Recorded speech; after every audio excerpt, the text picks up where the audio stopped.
In this lecture we are going to look into if statements. So let's open our Xcode and get another playground. You can use your current one or you can create a new one as you wish. I'm going to create a new one and call this if statements.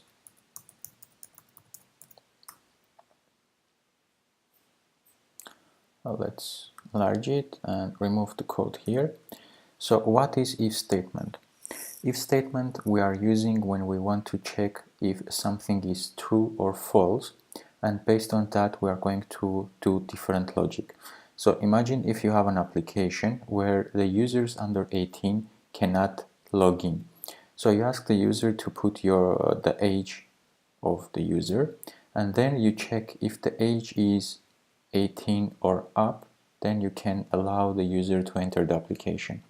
Otherwise, you are going to show the user that some notification that they cannot enter the application because of age requirements. Or let's say if you want to check if some variable has a value, then you are going to do a specific task. Otherwise, you are going to do something else.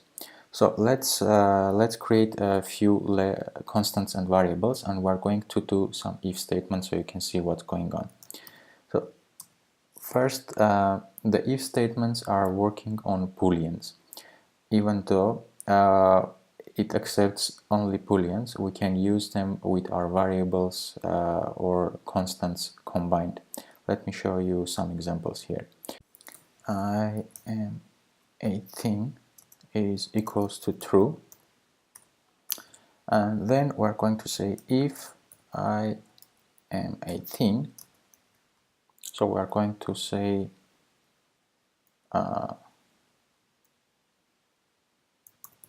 print good, else we're going to say print bad. So first let's look into our if statement. So if we are checking if I am 18 is true, because if always checks if it's true. Then we're using some function here which is default provided function from Swift, which is simply says print. So what the print does is it's like it prints out in a log. So if I run the code here,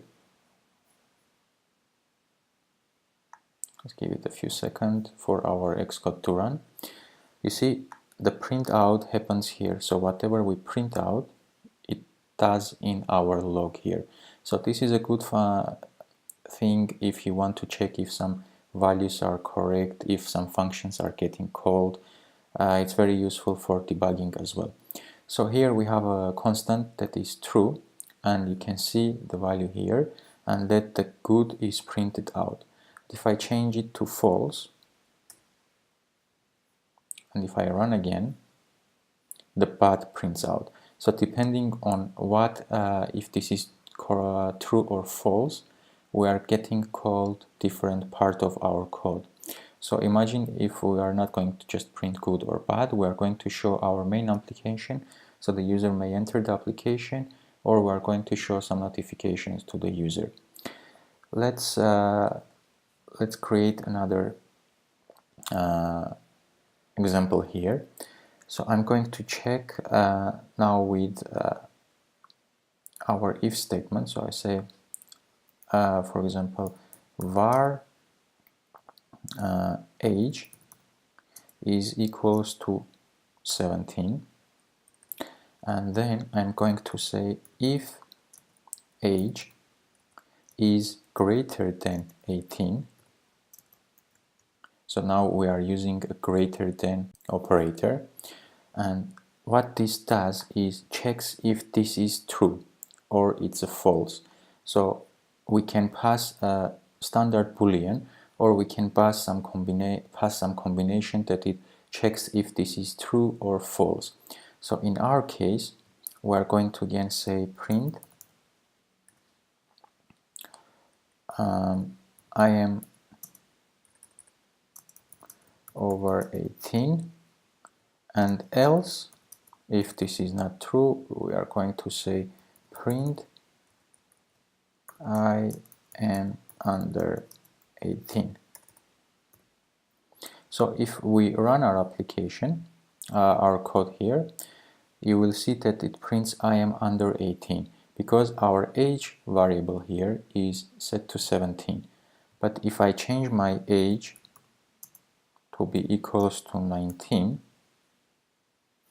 and if I run my code again, it will say I am over 18. But pay attention, if I change it to be equal to 18 and run my code, it's going to say I am under 18. And the reason is we are checking if the age is greater than 18. If it's 18, because 18 is not greater than 18, it's not going to evaluate our first part. So it doesn't say I am over 18. So we can actually use combination of operators. So we can say greater than or equals to 18. And if I run now, it will show that I am over 18. So this part will run because our age is greater or equals to 18.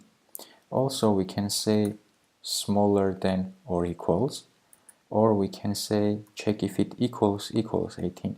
So right now, if I run my application, it's going to say I am over 18. This part prints out because this is true. My age is set to 18, and we are checking if the age is equals in if statement. This is checking if both part of like evaluation are true. If I put 1 equal, this is not going to work because when you put 1 equal, this is setting the value of our variable. You need to have 2 equals to check if it's true or false. Another thing is we are going to, like if I change the age to 19, even though it's over 18, our if statement is not going to evaluate because we are checking if the age is 18 only. So this part of the code is going to run only if the age is 18, no matter what else there is. The same thing can happen with strings. So imagine we have a variable name equals to Bob, and we say if name is equals to, and then we say Bob, then we say print hi Bob, else we can say print I don't know you. So let's run our code. It says hi Bob because our name is Bob. But if I, let's say, change this to David and run the code, it will print I don't know you because we're checking if the name equals to Bob. And this can be, as you can see, it works with strings, with integers, with floats, with booleans if it's true or false. And another thing, you don't need to have an else statement. It's not required. You need the else statement only if you want to do a different logic, if it's not the case, if it's not the first case. Another thing we have is else if statement. So we have the if and else, which we already did. But what if we wanted to have like two options here, like if the name equals Bob, or the name equals to David, or the name equals to something else. Then we will have here, after our if, we put else if name equals, and we put here David. And here I'm going to say, instead of print hi David, hi Bob, I'm going to print hi David. An else statement also is possible. I'm missing a curly brace here. Now we have like two if statement and one else. So if I run my code, let's see what's the error here.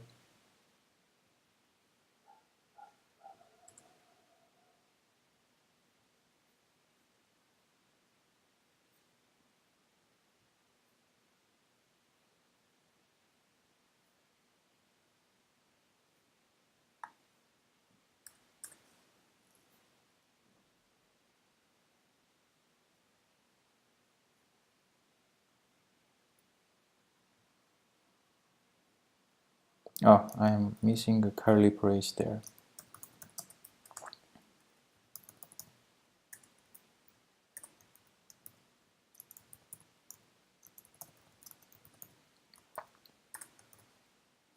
So if I run my code now, you see it's going to say hi David. So how it works? First it starts from the top, and if the first one fails, it will go and check the second one.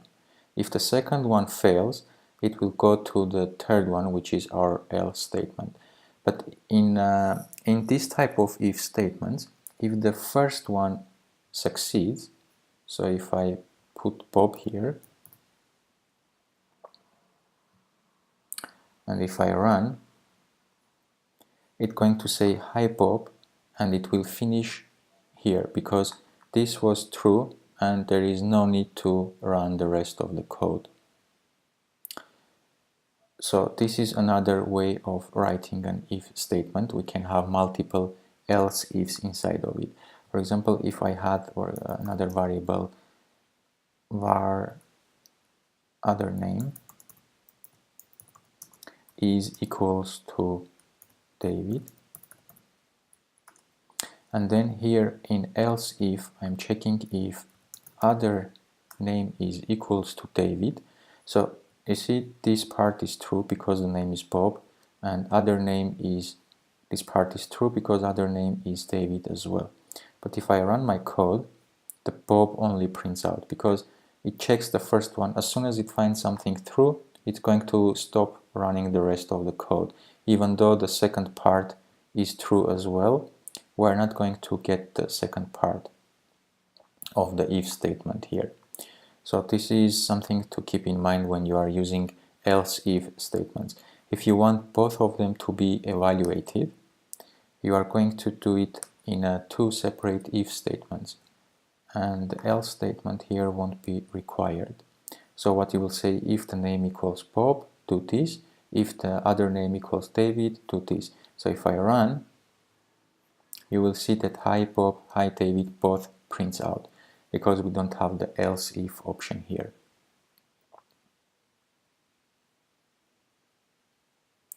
Another operator type is not equals. So for example, I have a var age is equals to 18. Okay, I think, yeah, this is redeclaration, which is not valid because we have an age here already.